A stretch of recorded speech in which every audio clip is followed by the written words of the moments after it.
Assalamu alaikum. Hi everybody. It's 7:30 in the morning, and I haven't really slept much, which is why I look absolutely shattered. I'm making this video for two reasons. One's both for information purposes and also to address an issue. So we've had a few messages yesterday in regards to people asking us, if we were open because they wanted to place orders. Unfortunately, we were closed. There's a couple of reasons behind it, but one of the reasons why I haven't actually been sleeping well is because of the high level of stress. As most of you know, this business it's a small family-run business. My daughters all set it up, and then I basically help them out, support them as much as I can, do whatever is needed and wherever I can help.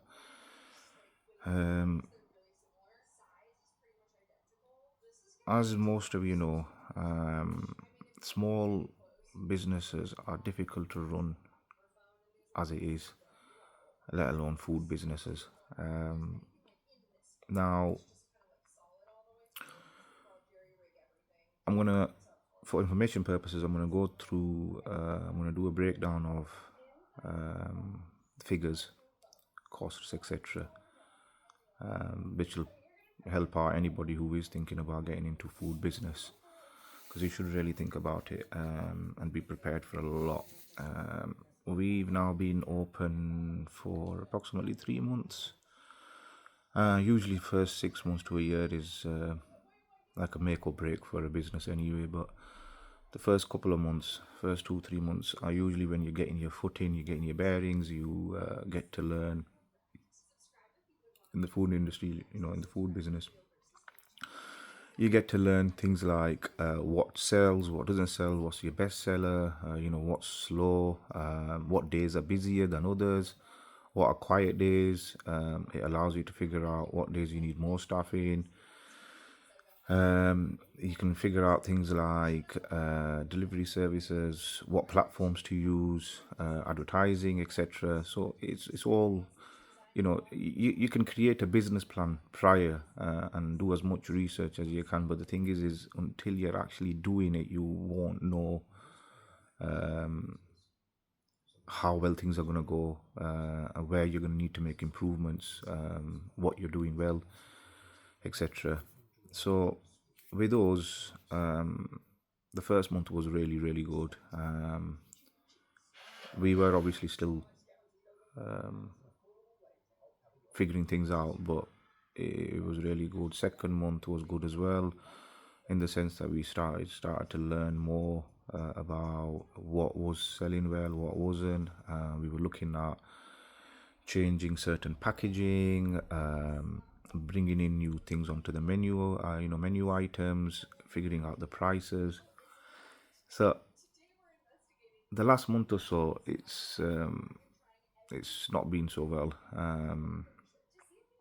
So that's where I'm gonna go down with the breakdown of things with you. So depending on the way the business plan is created, it can be any, the food business, basically your profit margin can be anywhere from 50 to 70% depending on what it is you do. Now for us, it's a 50%. So cost of ingredients, so cost of production to the ingredients to actually make the food, it's at 50%. When you use platforms like JustEat or Uber Eats, they take 30% if you use their drivers, which we do for delivery service. They take 30%. That leaves you with a net profit of 20%. So to look at it from a point of figures, let's say you've done £500 worth of sales through JustEat. What that would mean is £250 of that goes straight to ingredients, which leaves you £250. Now, that £250, you deduct of the total figure of 500, you deduct 30%. So from that other £250 now, you deduct £150. 30% of £500, which leaves you a grand net profit of £100. Now that's what your net profit is. That's what you use to pay your wages. You use that to pay your rent, your overheads, your bills, etc. And also purchasing like miscellaneous items, things like cleaning equipment, and so forth. Now the thing is when it comes to platforms like JustEat, it's open to fraud quite a lot. You can get a lot of fraudulent claims, which we do. You can ask any food business that runs on JustEat or any other platform, whether it be Uber Eats, etc. You do get scrupulous people out there. I'll give you some examples. When we weren't using their drivers, there was an order for 2 pizzas. Went out, delivered it. About an hour later, so the following day you get to see any customer refunds. The next day, seeing it and the order, customers basically had a refund done because they said that they've only received 1 pizza. Now you have to appeal stuff like that. There's other ones as well, things like whereby we've used that. Now this is one of the reasons why we started using their drivers. We thought it'll stop this from happening, but it just made matters worse,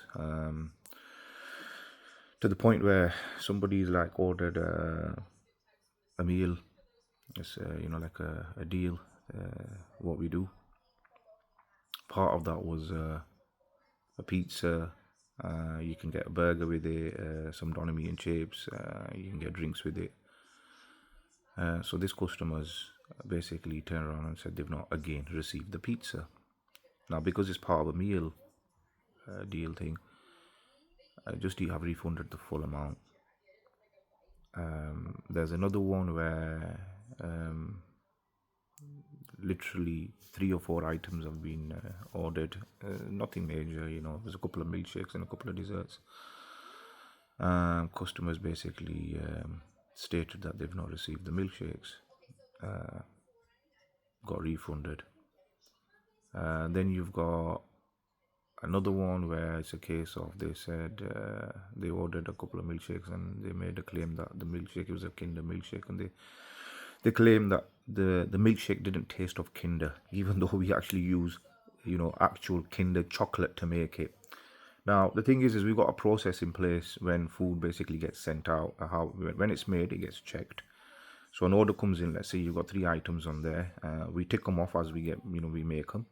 Everybody's got their own section. So the pizzas, somebody mans the pizza station. There's somebody else who does the desserts and ice creams, and then there's somebody else who does the sundries, stuff like your starters, chips and whatnot.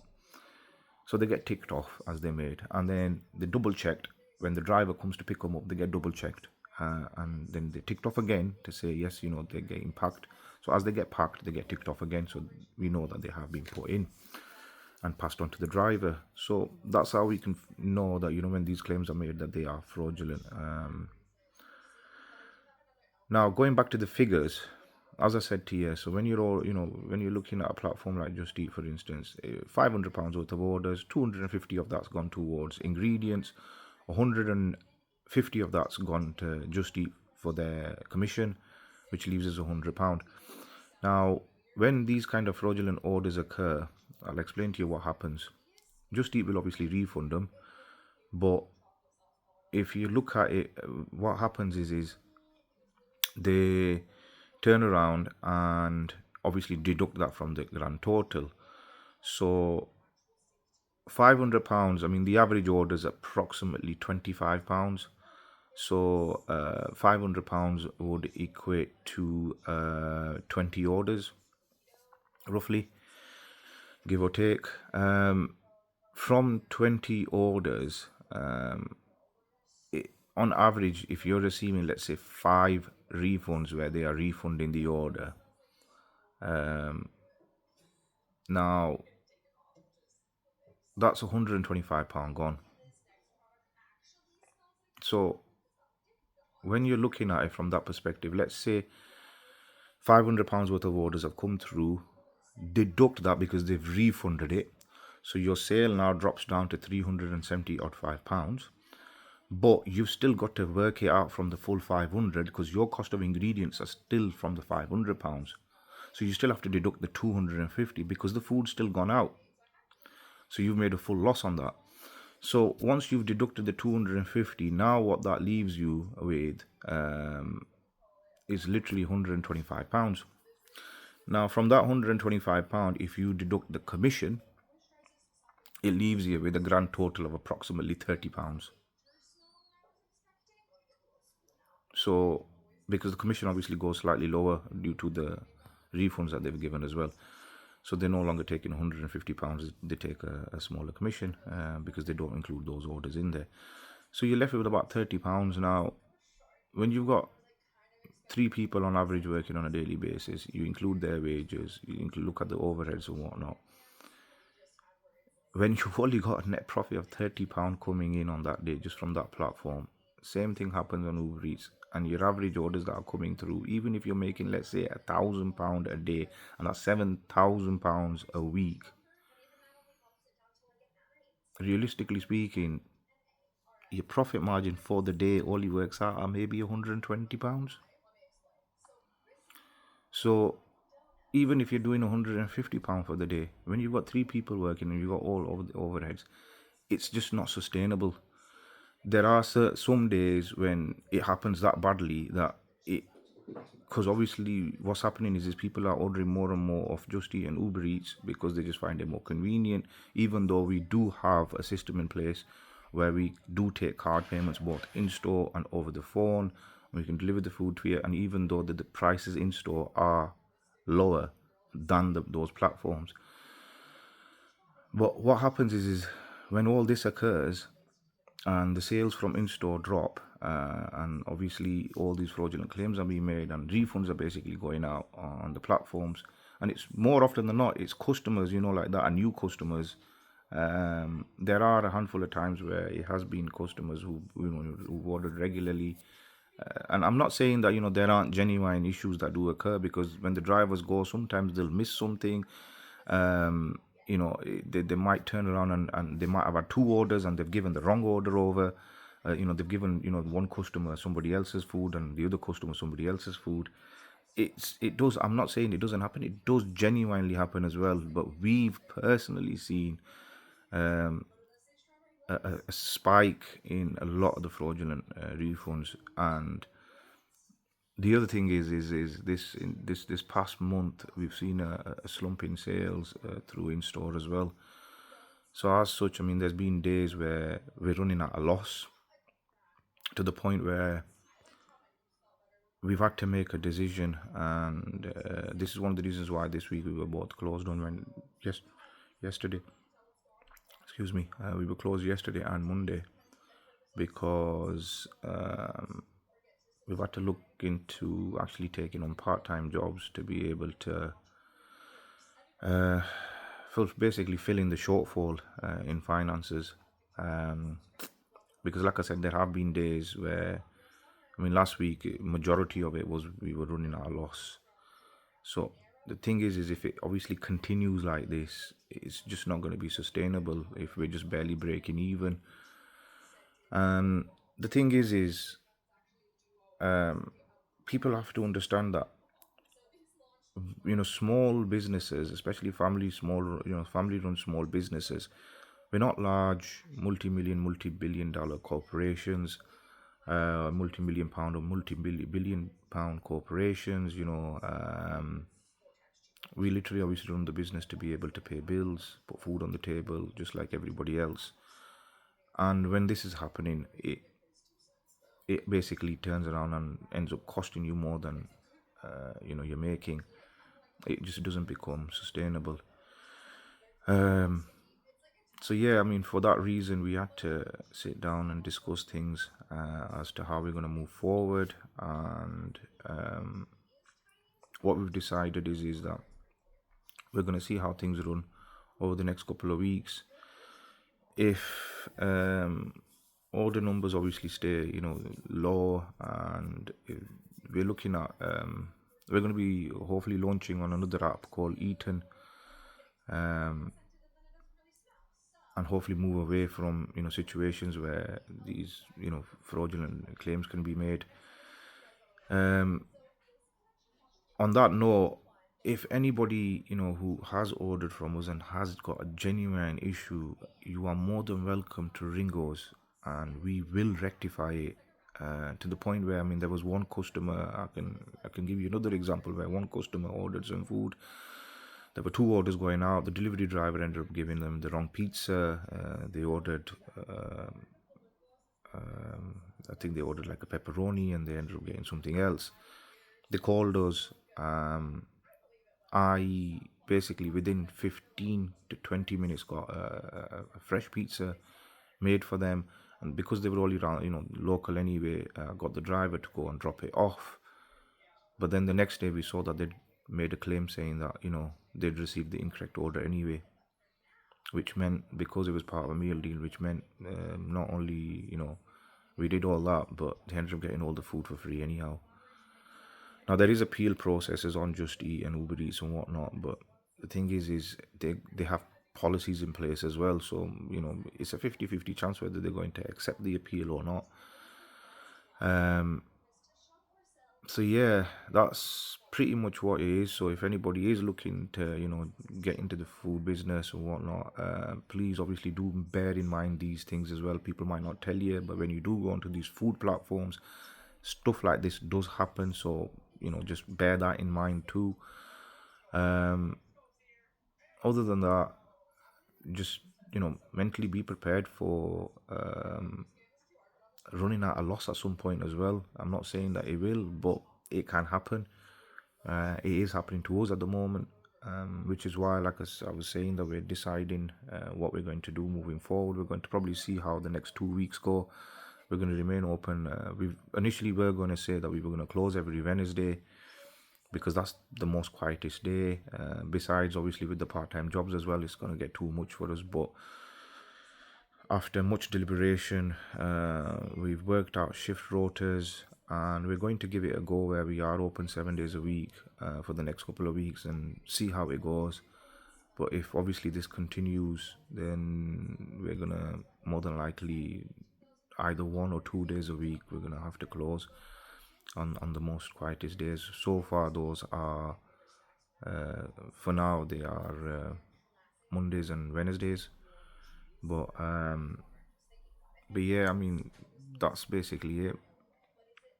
So the other thing I was gonna say was all small businesses require community support. This is one of the reasons why you tend to see shops on the high street closing down all the time, businesses on the high street closing all the time. I've seen a lot of posts, whether it be on Facebook or TikTok or wherever, where people are complaining that they've got X amount of vape shops and X amount of barbers shops opening up, where once used to be this and once used to be that. Thing is you've got, I know it's convenient for people, to just sit at home and order and have it delivered, which a lot of small business are doing, even down to the point where even your local corner shops. Up the road from us is literally Jahal Brothers Guppi's shop, and even they've gone like now 24/7. You can place your order, have it delivered. You could get your groceries delivered to your house. And you don't even, you can do it all from the comfort of your sofa. So a lot of small businesses, high street businesses, are now doing this as well. So you've got that convenience too.